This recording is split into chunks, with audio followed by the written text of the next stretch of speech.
ఈరోజు IndiGo airlines మీకు IndiGo airlines అనే ఒక పెద్ద విషయం గత వారం రోజులుగా నడుస్తూనే ఉంది. మీ అందరికీ తెలుసు ఇండిగోలో ఎవరెవరైతే ఫ్లైట్స్ బుక్ చేసుకున్నారో లేదా ఇండిగోలో ఎవరైతే ప్రయాణం చేద్దాం అనుకుంటున్నారో వాళ్ళందరి టికెట్స్ కూడా దాదాపు ఆల్మోస్ట్ 70 to 80% టికెట్స్ అన్నీ కూడా క్యాన్సిల్ అయినాయి. కొన్నేమో రీస్కెడ్యూల్ అయినాయి. అలా రీస్కెడ్యూల్ అయిన ఫ్లైట్స్లో నాది కూడా ఒకటి. కావాలంటే టికెట్ డీటెయిల్స్ పెడతాను చూడండి. రైట్.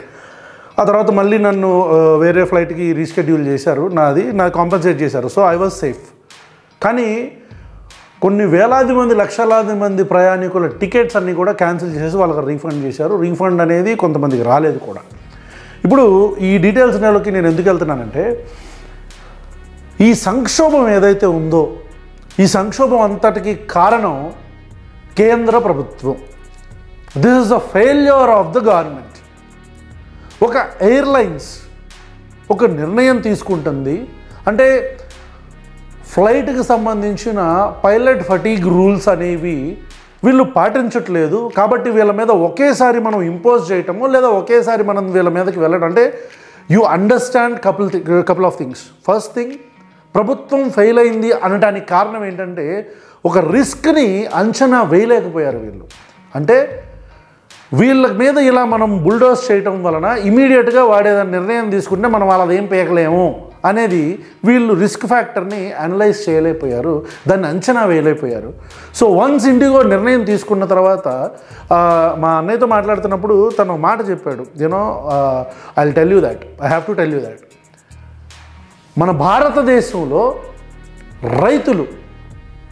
రైతులు ఒక 2 సంవత్సరాలు దాదాపుగా 2 సంవత్సరాలు ఈ ఎన్డీఏ 2 రెజీమ్లో అంటే ఎన్డీఏ 2 ఎన్డీఏ 1 అంటే 14 నుంచి 19 దాకా, ఎన్డీఏ 2 19 నుంచి 24 దాకా. సో ఈ ఎన్డీఏ 2 రెజీమ్లో 19 నుంచి 24 టైంలో కోవిడ్ ఇలాంటి సందర్భాల్లో కూడా ఫామ్ లాస్ తీసుకొచ్చిన కేంద్ర ప్రభుత్వానికి వ్యతిరేకంగా పంజాబ్ నుంచి, హర్యానా నుంచి, దక్షిణ భారతదేశం నుంచి చాలామంది రైతులు ఢిల్లీ వేదికగా ధర్నా చేస్తుంటే ఢిల్లీలో వీళ్ళందరూ ఎంటర్ అవ్వనీయకుండా అప్పటి కేంద్ర ప్రభుత్వం ఎలాంటి ఉక్కుపాదం ఈ దేశ రైతుల మీద, కర్షకుల మీద ఎలా చేసిందనేది మీ అందరికీ తెలిసిందే. రైతుల మీద ఎలా అజమాయిషీ చేసింది, వాళ్ళ మీద ఫోర్స్ని ఎట్లా ఉపయోగించింది, ఈవెన్ సిఆర్పిఎఫ్ జవాన్లను ఎట్లా ఉపయోగించింది, పోలీసుని ఎట్లా ఉపయోగించింది, వాళ్ళ తలలు ఎలా పగలగొట్టింది రైతులని.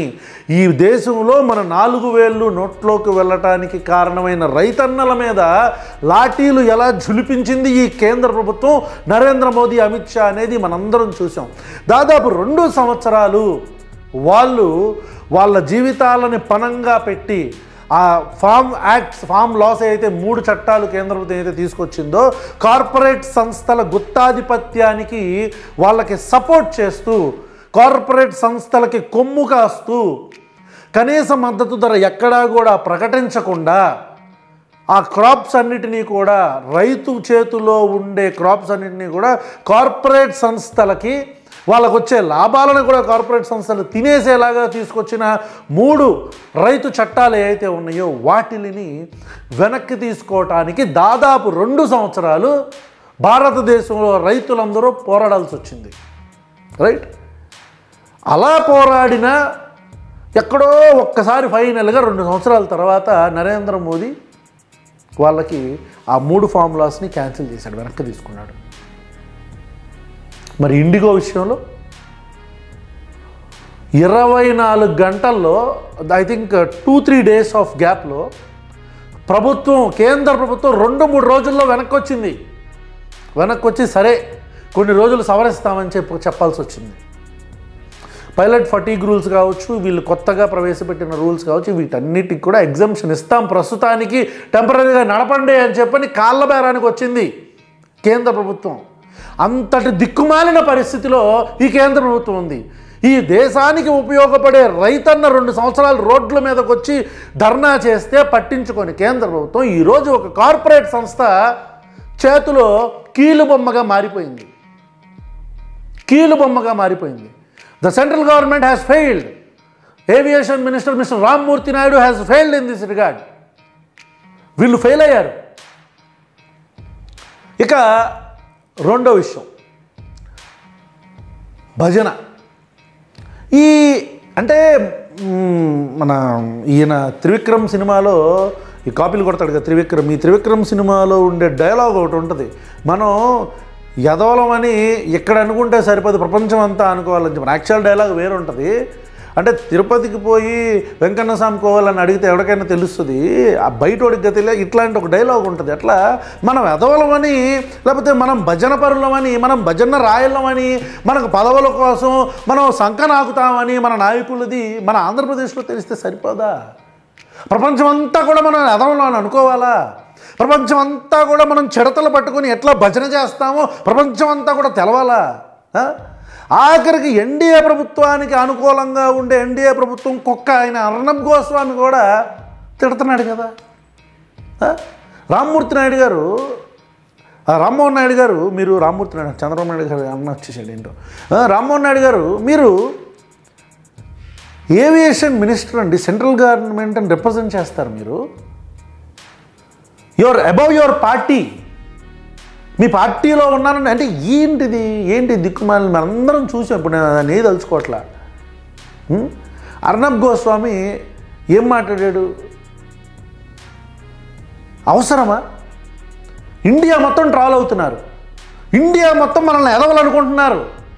నారా లోకేష్ ఇచ్చేయటం ఏంటి, సర్వే ఇచ్చేయటం ఏంటి, మానిటర్ చేయటం ఏంటి? నారా లోకేష్ ఎక్కడున్నాడు ఇప్పుడు? అమెరికా నుంచో లేకపోతే ఆంధ్రప్రదేశ్ నుంచో నారా లోకేష్ మానిటర్ చేస్తాడా? అసలు నారా లోకేష్కిను ఏవియేషన్ మినిస్ట్రీకి ఏంటి సంబంధం? ఎవరు నారా లోకేష్? కనీసం చంద్రబాబు నాయుడు పేరన్నా చెప్పున్నా కొద్దిగా ఉన్న గౌరవప్రదంగా. చంద్రబాబు నాయుడు కూడా ఎవరు? ఒక రాష్ట్రానికి ముఖ్యమంత్రికిను సెంట్రల్గా అసలు మనకి ఫెడరల్ సిస్టమ్ ఏంటి, ఈ డెమోక్రసీ ఎట్లా పనిచేస్తుందో మనకు తెలిసా మాట్లాడడం. ఏదో కొద్దిగా తెలివైన వ్యక్తి అని చెప్పని అనుకుంటుంటే ఏంటి దిక్కుమాలిన మాటలు? మన భజన అక్కడ కూడా చూపించాలా? ఇక్కడ భజన చేస్తాం. నారా లోకేష్ ఎవరు? Who is Nara Lokesh? ఒక స్టేట్ గవర్నమెంట్లో ఉన్న ఒక ఎమ్మెల్యేకి, ఒక లోకల్ ఎమ్మెల్యేకి, లోకల్ మినిస్టర్కి సెంట్రల్ గవర్నమెంట్కి సంబంధించిన ఏవియేషన్ మినిస్టర్కి ఏంటి సంబంధం? ఎటు తీసుకెళ్తున్నారు మీరు? ఆంధ్రప్రదేశ్ పరువుని అమ్మ ఎక్కడ పడితే అక్కడ వదిలేద్దాం అనుకుంటున్నారా? భజన ఎండగట్టాడు, ఏమైంది ఇప్పుడు? మనమే ఎక్స్పోజ్ అయిపోయాం. అవసరమా ఈ భజన? Are you not capable more than Nara Lokesh? Don't you know that? Nara Lokesh కంటే మీరు క్యాపబుల్ అని మీకు తెలవదా? కానీ ఒక సిస్టంలో ఉన్నప్పుడు, రాజ్యాంగబద్ధమైన పదవి మనం క్యారీ చేస్తున్నప్పుడు, when you're holding an office, when you're representing a government, state గవర్నమెంట్లో ఏంటిది ఈ ఫెడరల్ స్ఫూర్తిని? అసలు ఇవన్నీ మనకు గుర్తున్నాయా?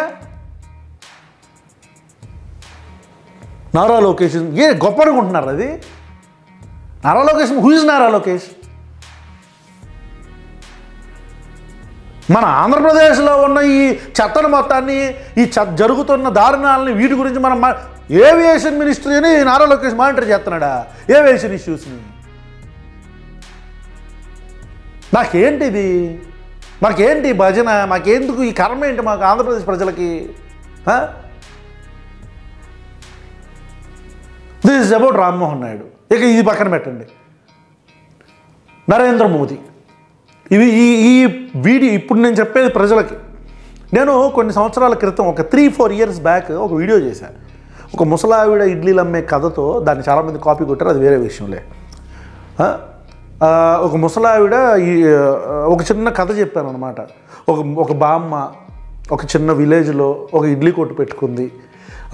కొద్దిగా టేస్ట్ అటు ఇటు ఉన్నా సరే ఇడ్లీలు మాత్రం క్వాలిటీ మెయింటైన్ చేస్తుంది, టేస్ట్ మాత్రం అటు. పెద్ద ఆవిడ కదా. కొన్ని రోజులకి ఆ ముసలావిడ కొడుకు ఒక ఫ్రెండ్ వస్తాడు ఊరిలోకి. ఆ వచ్చిన ఫ్రెండు బాగుంటుంది కథ, వినండి.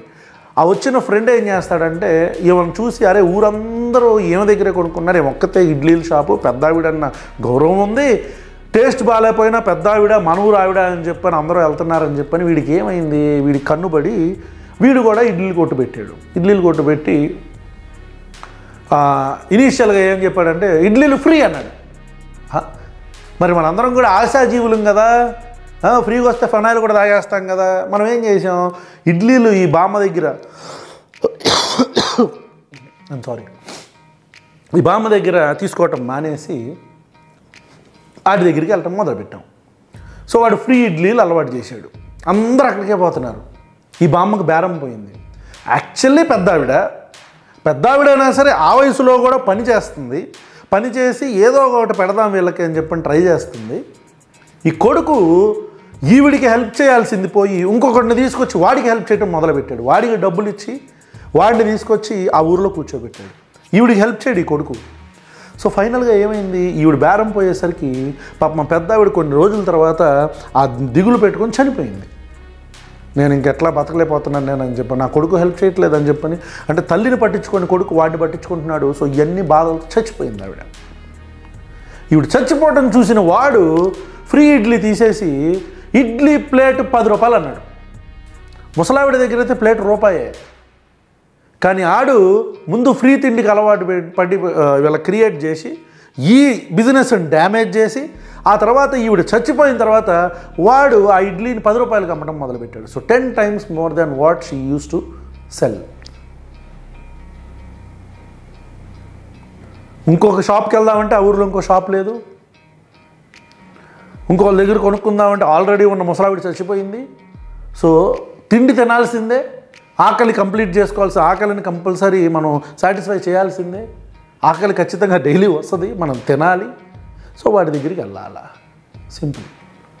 సో ఏమైంది, this is what we call as monopoly. ఆ చచ్చిపోయిన ముసలావిడిని నేను ఆ రోజు బిఎస్ఎన్ఎల్తో పోల్చాను. ఈరోజు మళ్ళీ చెప్తున్నా, ఆ చచ్చిపోయిన ముసలావిడిని మనం ఎయిర్ ఇండియాతో పోలుద్దాం, బిఎస్ఎన్ఎల్తో పోలుద్దాం, ఇండియన్ రైల్వేస్తో పోలుద్దాం, ఎల్ఐసితో పోలుద్దాం, వైజాగ్ స్టీల్ ప్లాంట్తో పోలుద్దాం. మోనోపొలీ అనేది ఎంత దారుణమైన వ్యవస్థో, మోనోపొలీ, డియోపొలీ, ట్రైపొలీ అనేది ఎంత దారుణమైన వ్యవస్థో మీకు ఈ ఎగ్జాంపుల్ చెప్తుంది. ఈరోజు ఇండిగో ఎయిర్లైన్స్ అనేది దాదాపు 60 to 70% మార్కెట్ని ఆక్యుపై చేసుకొని ఉంది. వాడు ఆడిందే ఆట, పాడిందే పాట. ఈరోజు ఇండిగో ఎయిర్లైన్స్ 2 రోజుల్లో ఒక జీవోని వెనక్కి తీసుకొని ప్రభుత్వం వాడికి ఆ కొద్దిగా వెసులుబాటును కల్పించింది అంటే దాని అర్థం ఇండిగో వాడు గెలిచినట్టు కాదు.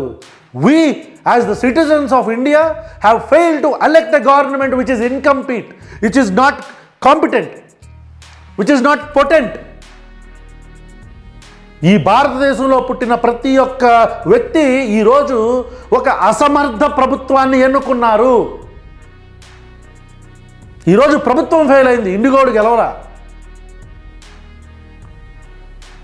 వాడు ఎలా ఆడిస్తే అలా ఆడతారా మీరు? సిగ్గులేదా? వేస్తో చెప్పనించుకు చాతి, ఎందుకు మీ బతుకులు? సరే ఇది పక్కన పెట్టండి, ఇండిగోడిది పక్కన పెట్టండి. ఈరోజు పోర్ట్లు ఎక్కడ ఉన్నాయి? పోర్ట్లు ఎవరి చేతుల్లో ఉన్నాయి? ఎయిర్పోర్ట్లు ఎవరి చేతుల్లో ఉన్నాయి? అసలు నీతి ఆయోగ్ టెక్నికల్ కెపాసిటీని ఇగ్నోర్ చేయొద్దు. నీతి ఆయోగ్ లైన్ విత్ డిఈఏ ఏం చెప్పిందంటే, don't give too many airports to one player and don't ignore technical capacity. Rules were set so that there was no cap on airports and no prior airport experience needed. అంటే rules ఎలా set చేశారంటే airports మీద capitation ఉండదు, at the same time prior airport experience అనేది compulsory అనేది చెప్పారు. Prior experience అనేది compulsory అని ఉంటే irrespective of these guidelines or these statements by Niti Aayog, నేను చెప్పలా, Niti Aayog, Adani with 0 airports operational experience. Adani గారికి ఏముంది ఎక్స్పీరియన్స్?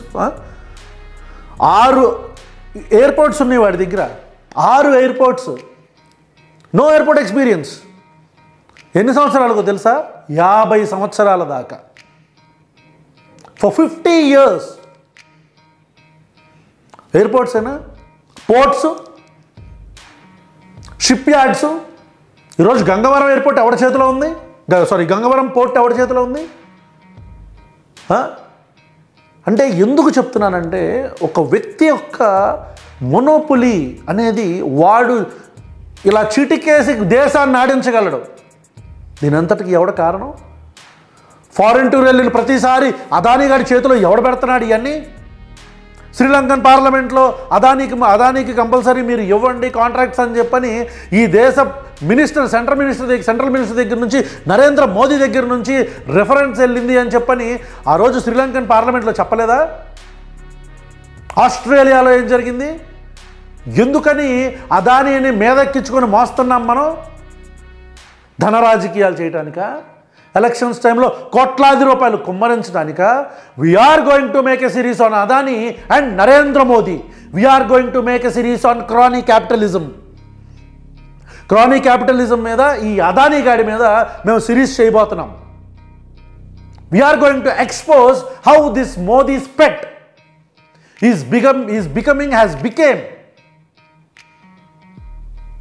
మొనోపొలి. వాడి మొనోపొలి సామ్రాజ్యాన్ని ఎట్లా స్థాపించాడు, ఆడికి మోదీ ఎట్లా వత్తాసు పలికాడు సన్నాయి నొక్కుళ్ళు నొక్కుతూ అని చెప్పని మీకు చెప్తాను. We are going to make a series on it and we will release it. ఈరోజు ఇండిగో అయిపోయింది, రేపొద్దున్న ఆడికి తిక్కరేగి అదానీ గాడికి ఇంపోర్ట్స్ ఎక్స్పోర్ట్స్ ఆపేస్తే? ప్రైవేట్ పోర్ట్సే కదా, పోర్ట్లన్నీ వాడి చేతిలో ఉన్నాయి కదా. ఎన్ని పోర్ట్లు ఉన్నాయి?